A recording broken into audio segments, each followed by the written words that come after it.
Steve and Jill here. Hello. Welcome to the Land Academy Show, entertaining land investment talk. I'm Stephen Jack Butella. And I'm Jill DeWitt, broadcasting from sunny Southern California. Today, Jill and I talk about if it's priced to sell, it means you're too late. All week this week is infuriating cliches, mostly that real estate agents made up. Oh. Probably mostly female real estate agents, but we'll get to that in a second. Why would you say that? We'll get to that in a second. Thanks a lot. Hello. All right, I have a lot to say about that. Oh my gosh. Wonder what the number is. I'd like to know the national average of female to male. Yeah, during the middle of the show, I'll Google it and find out. Okay, that'd be cool. Before we get into it, let's take Let's take a question posted by one of our members on the landinvestors.com online community.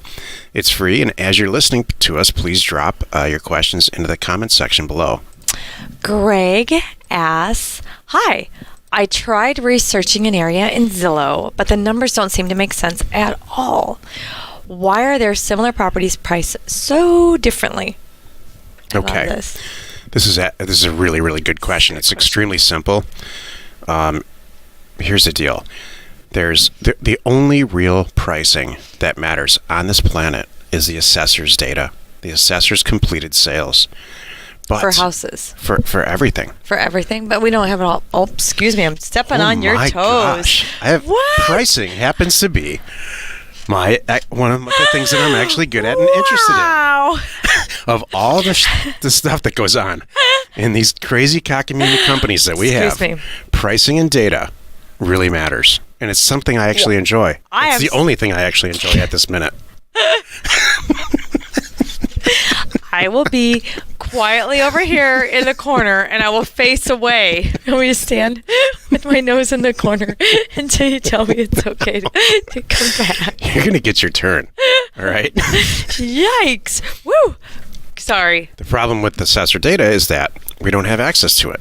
Not everybody has access to it. And since the internet, the MLS is completely online. So we have to settle for the MLS. That said, there's assessor data, number one, MLS data, number two, and then there's everything else. And in Zillow, LandWatch, Land and Farm is all driven by people who input stuff, and people are ding-dongs. And so you get ding-dong data.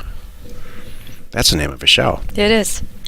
Well, so Zillow specifically is truly, Zillow and Trulia are truly ridiculous. I wouldn't even use them to price anything at all, ever. you know what I see them as? It's like Nordstrom. It's like they're going to price it top dollar what they hope they can sell it for. We all know in the end it's going to be on sale in 2 months. Yeah. And that's way more realistic. Or Neiman Marcus. Remember the Neiman Marcus catalog where you get whatever for $10,000? Like, we really don't need to spend $10,000 on that. So, and if you do, then might be something else going on that you need to check into. First place you want to do pricing for rural vacant land is Land and Farm and LandWatch. Thank you. That'll cut you right to the chase there. The first place you want to do pricing checks for infill lots and SFRs, houses, is Realtor.com, because it's direct. It is directly the MLS, and they have 100% of the country coverage. Yeah. It's actually really important, and we don't talk about super simple important stuff often enough on the show. Thank you. Today's topic: price to sell means you're too late. This is the meat of the show. Price to sell! Exclamation point. You can picture the female real estate agent, what she looks like. Why is it a female?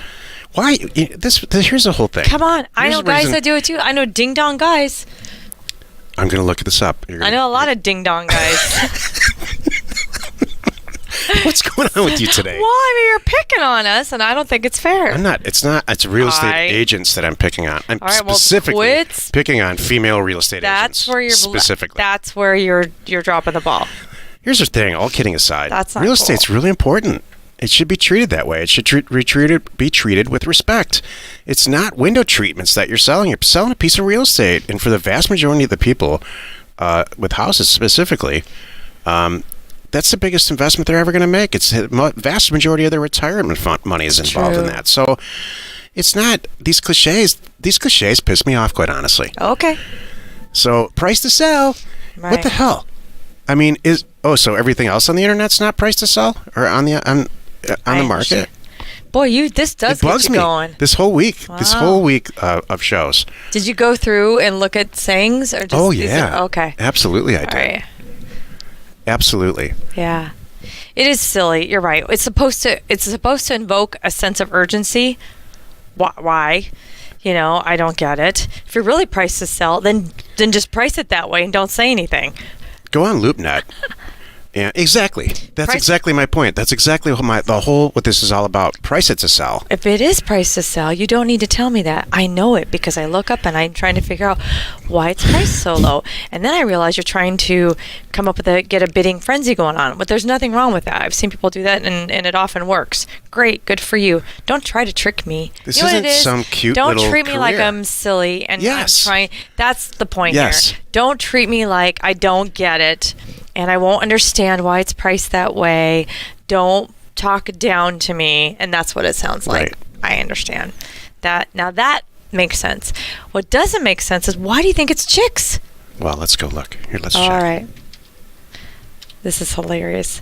All right, we're going to see. This is awesome. Online, Googling. This is going to be interesting. I'm curious what stat would have the number of female to male licensed real estate agents. This really cracks me up. I'm going to go with, gosh, I tell you, it seems like around here I know more men. I'm going to say it's dead even. Here's 1.65%. Look at that. 63% are female. So it is more. And there's all right. 1.4 million. And the median age is 54. Wow. That's shocking. That's interesting. I kind of like that. Huh. Why? Well, I like to think. Because you like that they're old? Yes. I don't really want a 22-year-old person trying to sell my house. They've never bought a house themselves. I don't want a real estate agent to sell anything. Well, that too. But I would rather have somebody... That tells me this is going away. With the median age is 54 for real estate agents? Wow. That's amazing. That means this whole thing's finally going away. You think so? Oh, because they're not all young kids saying, I'm going to graduate and get my real estate license. Could you imagine? What if number 3 came home and said that? Dad, I think I picked out a career. Oh, geez. Can you imagine?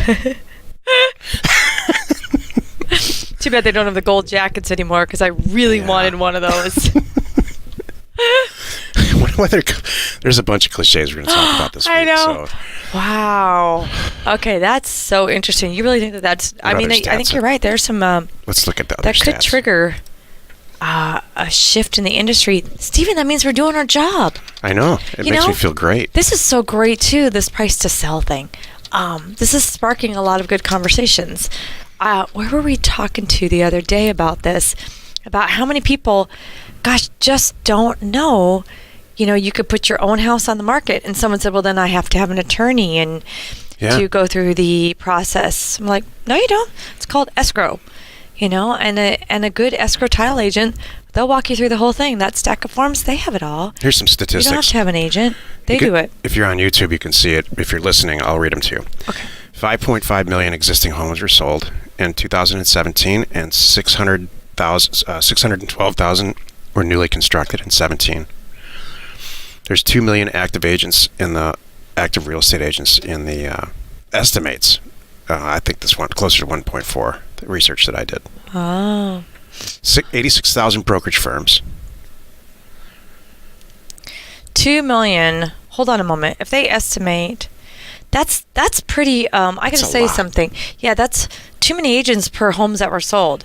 I mean, that means fighting. That explains fighting over listings. Right. If there's even if it's 1 million, if that's off by a million, say there's 1 million active. If you've ever been in a real estate agent office, all their competition is against each other, which is another thing that women are famous for, competing with each other versus men. Men want to work together, build something.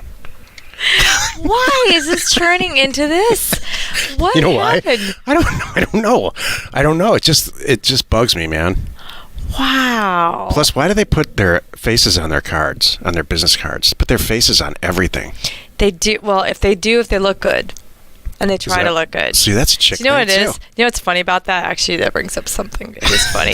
It's like the photo on their card. I hate to say it, or the bench or whatever they put it on their stationery, is like it's like an online dating photo, and then you meet him in person. You're like, that's not you at all. It's like 12, 20 years ago, too.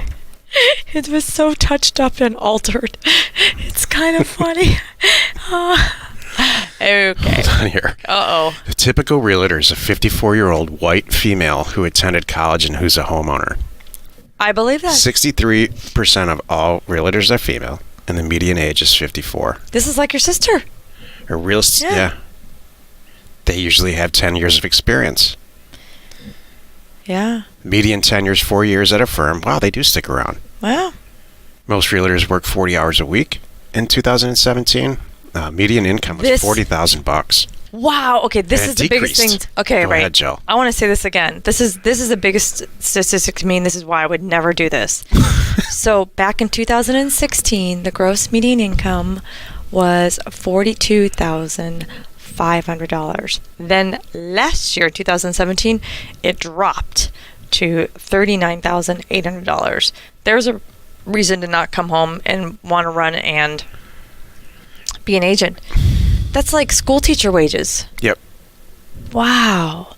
I think it's way worse than that. I think it's lower. Crazy. And it comes unevenly. Wow. Boy, there's a reason right there man, I wouldn't want to do that. I love what we're doing.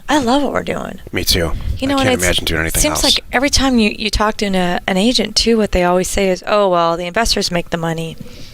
I'm an agent kind of thing. I'm like, well, then shucks, why aren't you an investor? Then get out of the way. That's my next thing. Not get out of the way. Join the club. You know how to do a real estate deal. That's what I'm saying. Why don't you buy a piece of property and resell it? Yeah. We have a number of people in our community that are amazing to me. Hold, please. We have a number of people in our community that are former agents that did, ditch the license, go inactive, not turn it on, because when they got into this and realized, oh, wait a minute, as an investor, that's where I want to be, A. And then B, for agents, there's so much more reporting and disclosure and things you have to look up and things you have to do and have to disclose. And I think there's even like extra forms and extra, things you got to put on your website. You just got to handle the whole transaction differently, which I do not care to do.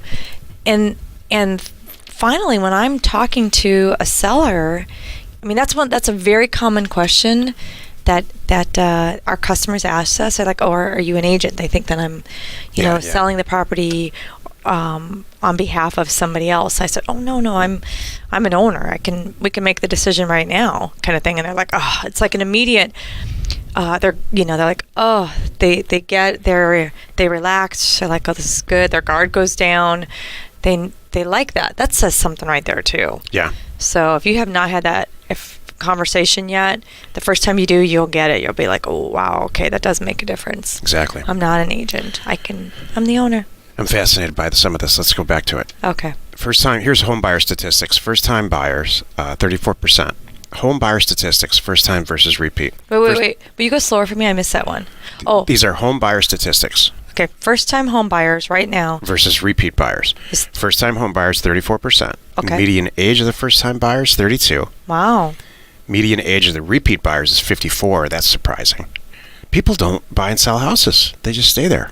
Median age of repeat. Median household income. Maybe it's I wonder if it's their upselling or downselling. Oh, you know what I would think? Honestly, this is interesting. I would think at that age, at Empty 54, nest. I think they're downgrading or buying their second home because now they can afford it too. Median household income for first-time buyers is $75,000, and median household income for repeat buyers is $97,000. That's actually really surprising too.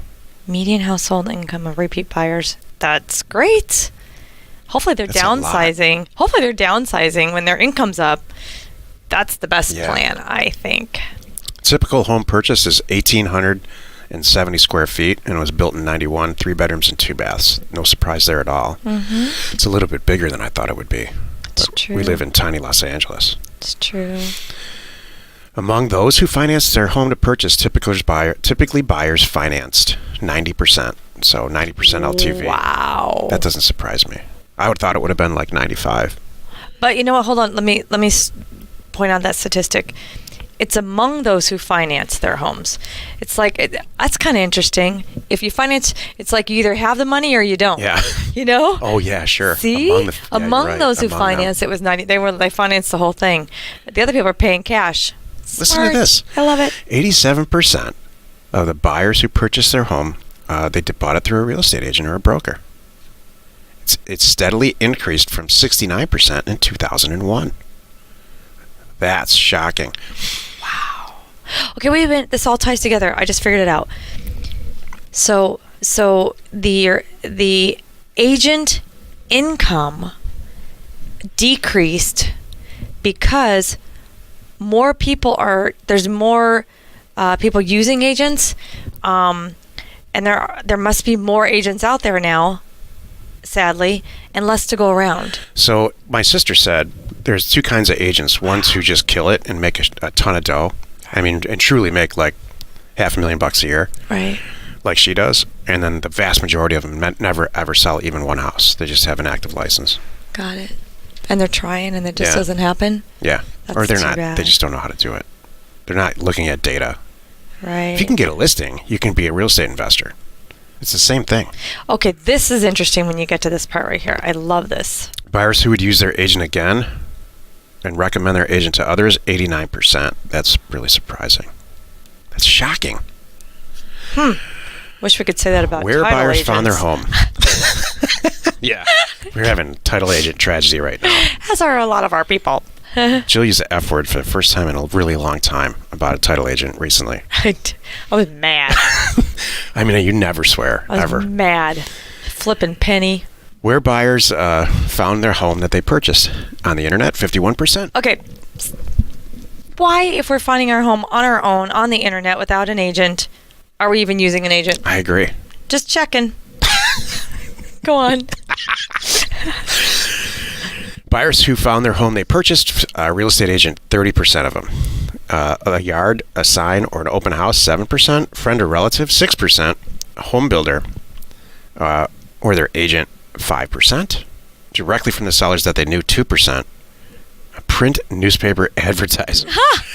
What the hell is that? I remember. My gosh. Do you remember that? I think that's cool. Remember that? Don't you remember the old days reading the paper? My dad would do that. That's how you would do all kinds of things in the paper. Sure. You'd buy or sell your house in the paper. Classified ads. You could build up an investment company. Yeah. I love that story about the Downey Savings and Loan guy that my dad flew around. Put an ad in there and found a little old lady with too much money who invested in him to start this bank, and it got huge. Yep. So from the paper, it was an ad in the paper. Here's some for sale by owner statistics. Okay. You know what? Let's save it for tomorrow. Okay. We're going way over. Oh, are we? All right. This is fun. Well, you've done it again. You spent another 15 minutes or so listening to the Land Academy show. Join us next time where we discuss handyman special means bulldozer needed. And we answer your questions posted on our online community, landinvestors.com. It is free. You are not alone in your real estate ambition. Yeah, we went off on a tangent there. We really did. Yeah. There's not too much to say about these cliches. These are good. They're all awful. This all They're all ties hiding in. something. If there's a cliche in a real estate title, they're hiding something. I love it. Cozy. I hope that's coming up. Be sure to hit the subscribe button to stay up to date on our podcast. Please like us and comment on what you would like to see in future shows. And if you're listening on iTunes, please be sure and rate us there. We are Steve and Jill. Information and inspiration to buy undervalued property.